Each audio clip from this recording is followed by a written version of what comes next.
Salam, amin. Haleluya. Puji Tuhan, terima kasih buat kesempatan yang diberikan pada saya untuk bisa menyampaikan kabar baik. Saya datang ke tempat ini, saya membawa kabar baik buat Anda, amin. Haleluya, haleluya. Baik, terima kasih buat semuanya. Terima kasih buat Tuhan Yesus. Tema kita saat ini adalah kita baca bersama-sama 1, 2, 3 ya. Anda tahu apa arti akselerasi? Percepatan. Siapa yang ingin percepatan? Entah engkau harus tahu rahasianya, amin. Oke, subtemanya adalah kita baca bersama-sama 1, 2, 3 ya. Memahami dan mengalami makna Immanuel. Matius 1 ayat 23. Haleluya. Ini hari Natal, saya ucapkan selamat Natal buat kita semuanya. Merry Christmas. Kala Christugena, itu bahasa Yunani ini tulisannya. Kala Christugena, katakan bersama saya. Kala Christugena. Iya. Kala Christugena, selamat hari Natal. Puji Tuhan. Kita baca Matius 1 ayat 23 yang menjadi dasar kita pada saat ini. Kita baca 1, 2, 3. Ya, sesungguhnya itu akan mengandung dan melahirkan seorang anak laki-laki, dan mereka akan menamakan dia Immanuel, yang berarti sekali lagi, yang berarti puji Tuhan. Ternyata seperti yang saya sampaikan tadi, memahami dan mengalami makna Immanuel. Immanuel artinya apa tadi? Allah menyertai kita. Tapi pada saat kesempatan ini, saya akan menjelaskan makna Immanuel ini kepada kita semua. Ternyata Immanuel bukan hanya berarti Allah menyertai kita atau God with us, Tuhan bersama kita. Banyak orang yang bersama-sama, tapi belum tentu saling peduli. Amin. Tapi kebersamaan di sini lebih daripada sebuah kebersamaan. Mari kita lihat, kita cek semuanya. Oke. Sebelum kita sampai penjelasan Immanuel, tadi di sana dikatakan sesungguhnya anak darah itu, kita tahu bahwa itu adalah nubuatan Nabi Yesaya kurang lebih 750 tahun sebelum Yesus dilahirkan. Yesus sudah dinubuatkan oleh Nabi Yesaya bahwa seorang anak darah akan melahirkan. Kita tahu bahwa orang Israel memiliki menganut sistem patriarki. Artinya semuanya, mereka itu semuanya serba mengutamakan laki-laki. Semuanya, bahkan kalau kita lihat di Timur Tengah sampai saat ini pun perempuan, maaf kata, merupakan kaum marginal, orang-orang yang terpinggirkan. Bahkan tidak boleh setir mobil pun nggak boleh perempuan. Perempuan kerjanya di dalam, di rumah, tidak boleh berbicara, tidak boleh membantah kepada suami, tidak boleh. Pokoknya jabatan-jabatan strategis tidak boleh dipegang oleh perempuan. Ini yang terjadi di Timur Tengah dulu sampai sekarang. Nah, ternyata di sini kita perhatikan, kalau kita membaca arti perempuan di sini, kita jelas di sini ya. Perempuan adalah kalangan yang tidak diutamakan, terpinggirkan, tidak dianggap. Tapi Anda bersyukur Anda tidak di Timur Tengah. Jadi perempuan di sini memiliki hak dan derajat yang sama. Puji Tuhan. Anak darah memiliki makna kesucian. Betul atau salah? Betul. Kemurnian dan ketulusan hidup atau hati. Saya mau katakan satu hal. Jikalau kita, mungkin Anda berasa juga seperti orang Israel, orang di Timur Tengah. Mungkin Anda laki-laki tapi Anda terpinggirkan. Mungkin Anda laki-laki tapi Anda merasa bahwa Anda merasa di dalam komunitas atau di dalam segala hal Anda seolah-olah terpinggirkan, tidak dianggap, atau bahkan cenderung mungkin kita sering dihina. Tapi saya mau katakan satu hal, kalau engkau memiliki yang namanya kesucian, kemurnian dan ketulusan hidup, Tuhan memperhatikan engkau. Bukankah firman Tuhan katakan, berbahagialah orang yang suci hatinya, karena mereka akan melihat Allah. Haleluya. Siapa yang rindu melihat Allah?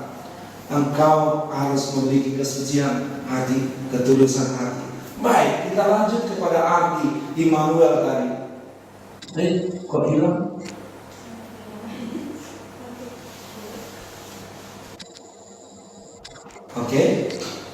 sambil diusahakan.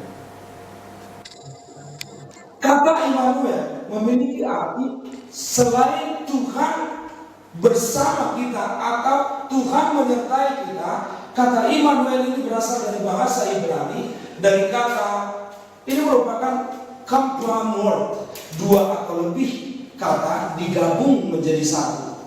Dari kata Immanu dan El.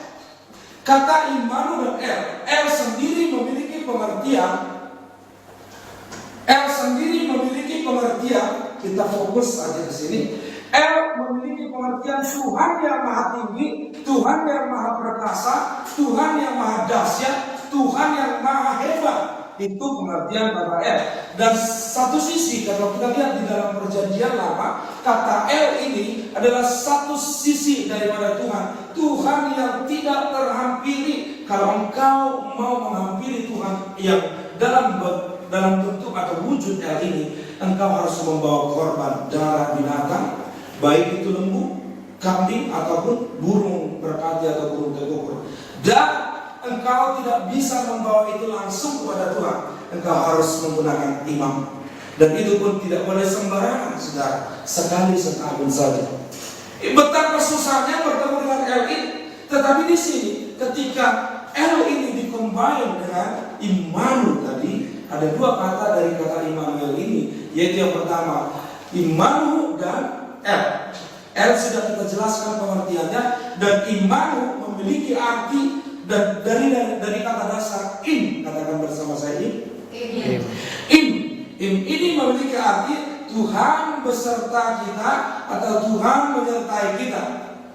Tapi seperti yang saya katakan tadi, kalau berbicara kata beserta atau bersama-sama, belum tentu bersama-sama kita di tempat ini satu pekerjaan, satu company, tapi belum tentu saling care satu sama lain.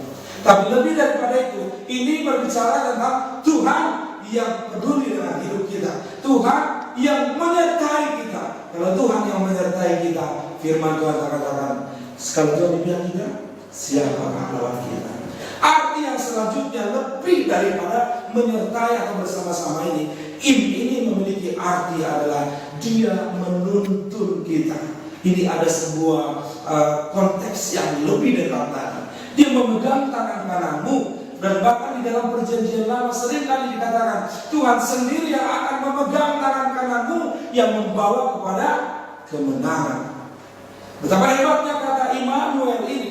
Nah, selain dari Dia menuntun kita, ada kata kalau Tuhan menuntun kita, percayalah engkau tidak akan pernah terantuk, engkau tidak akan pernah terjatuh, engkau tidak akan pernah tersesat.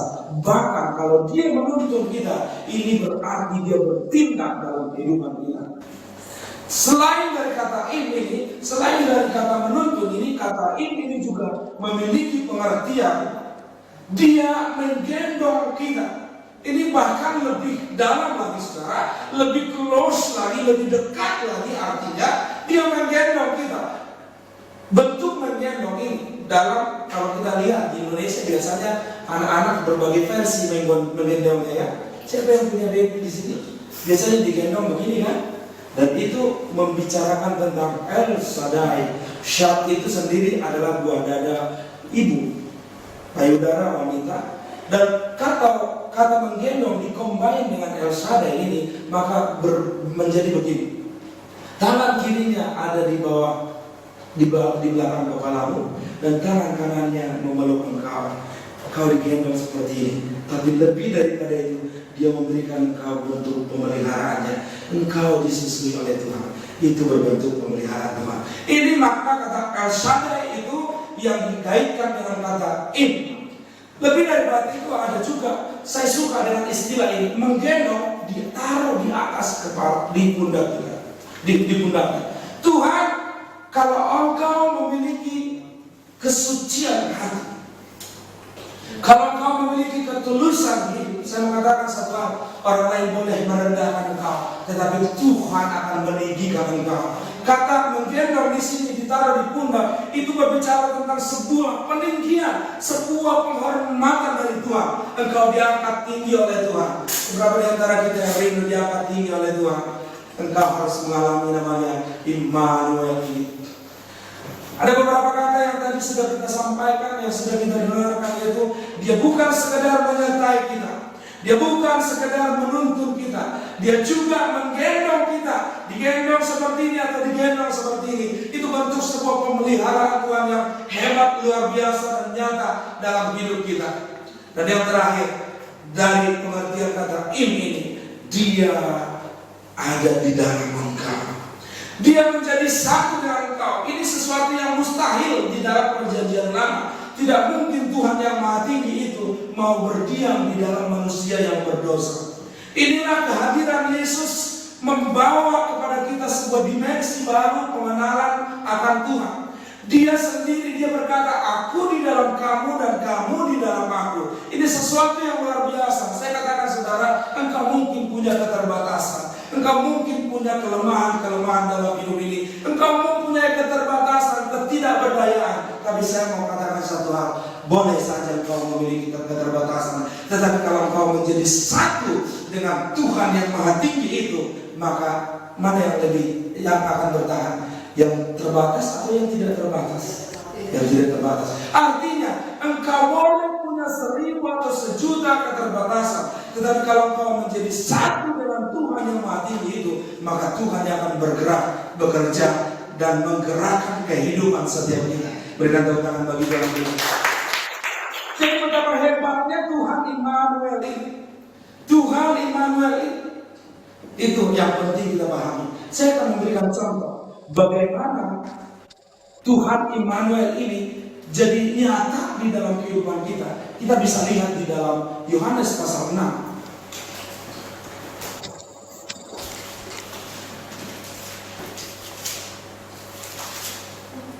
Yohanes pasal 6. Sudah dapat, kita akan buka satu perikop ayat 16 sampai ayat yang ke-21.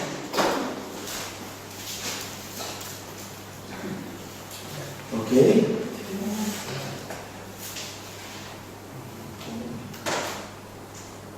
Judul perikopnya adalah Yesus berjalan di atas air. Mari kita baca bersama-sama. 1, 2, 3 ya.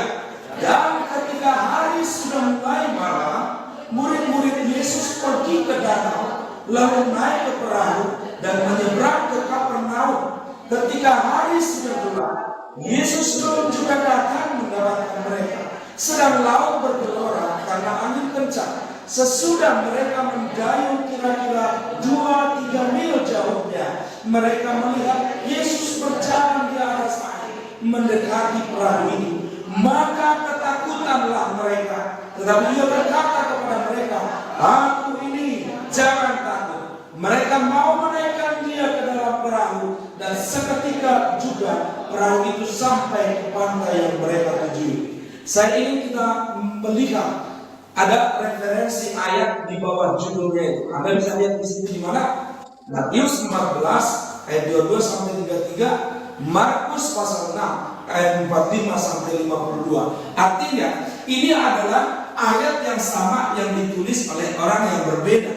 Nah, teman-teman yang dikasihi oleh Tuhan, ini adalah sebuah peristiwa.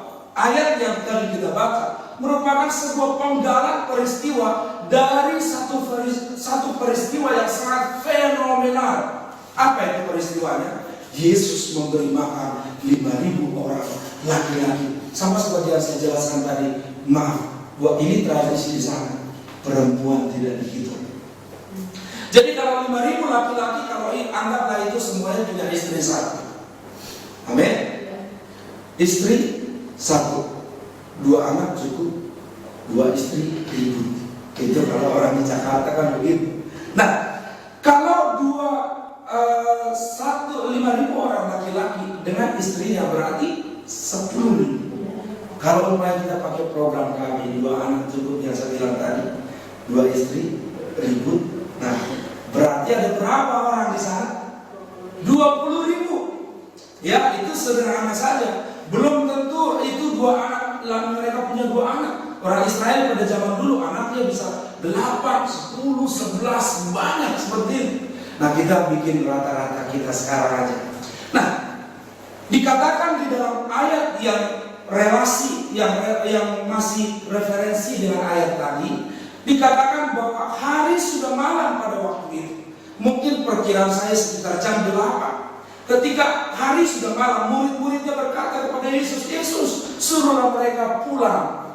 Tapi Yesus berkata, "Jangan, kamu harus memberikan mereka makan dulu."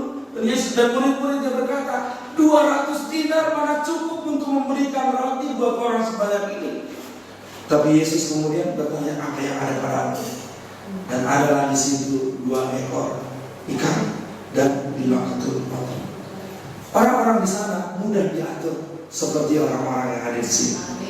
Jadi kalau itu dimulai jam 8, Yesus membagi-bagi terus memberi makan 20.000 orang. Dikatakan mereka langsung membentuk kelompok 50 dan 100 orang. Dan sesudah mereka makan kenyang, ada sisa 12 bakul. Kira-kira berapa lama acara makan 20.000 orang? Berapa jam?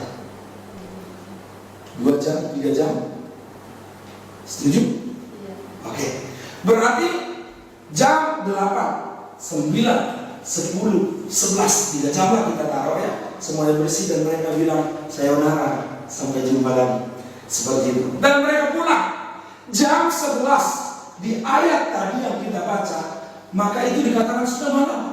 Jam 11 murid-murid Yesus naik ke perahu dan mereka mendayung ke seberang menuju, kalau ayat lain katakan ke Kapernaum, dan juga ada Betsaida. Tadi sebenarnya ada peta daripada Danau Galilea, cuma something error, tapi nggak apa-apa. Dan kemudian dikatakan Yesus tidak ikut bersama dengan murid-muridnya. Yesus ngapain? Di dalam ayat yang lain dikatakan Yesus berdoa. Katakan berdoa. Ketika Yesus berdoa dan murid-muridnya mendayung. Ketika Yesus dikatakan di dalam ayat yang lain dalam Matius, kalau Anda bisa lihat, ketika Yesus pada pukul 3 malam, Yesus melihat dari atas gunung, Yesus melihat murid-muridnya di tengah danau. Betapa hebat pandangan Yesus malam lagi. Ini menunjukkan sisi Yesus sebagai Allah yang maha tinggi. Dia maha tahu. Dia tahu persis keadaanmu sekalipun orang lain tidak mengetahui. Amin. Betapa hebatnya dia, betapa luar biasanya dia. Dan ketika dia lihat murid-muridnya ini, dikatakan mereka mendayung kepayahan. Dan Yesus langsung segera. Yesus tidak bilang, "Rasain kamu sih bukannya ikut berdoa dengan saya, kamu langsung pergi sih." Tuhan gak begitu, saudara. Dan ketika Yesus melihat murid-muridnya terombang-ambing, begitu kepayahan mendayung perahu mereka, tanpa basa-basi Yesus segera turun. Yesus berjalan di atas air. Artinya dia sangat peduli atas kehidupan. Dialah Immanuel itu. Dia tidak pernah basa-basi dengan hidup kita. Itu sebabnya sebaliknya kita juga jangan pernah basa-basi mengikut Tuhan. Amin. Kalau kita basa-basi, nanti lama-lama jadi basi. Kalau sudah basi, apa yang terjadi? Dibuang. Nah, kita lihat di sini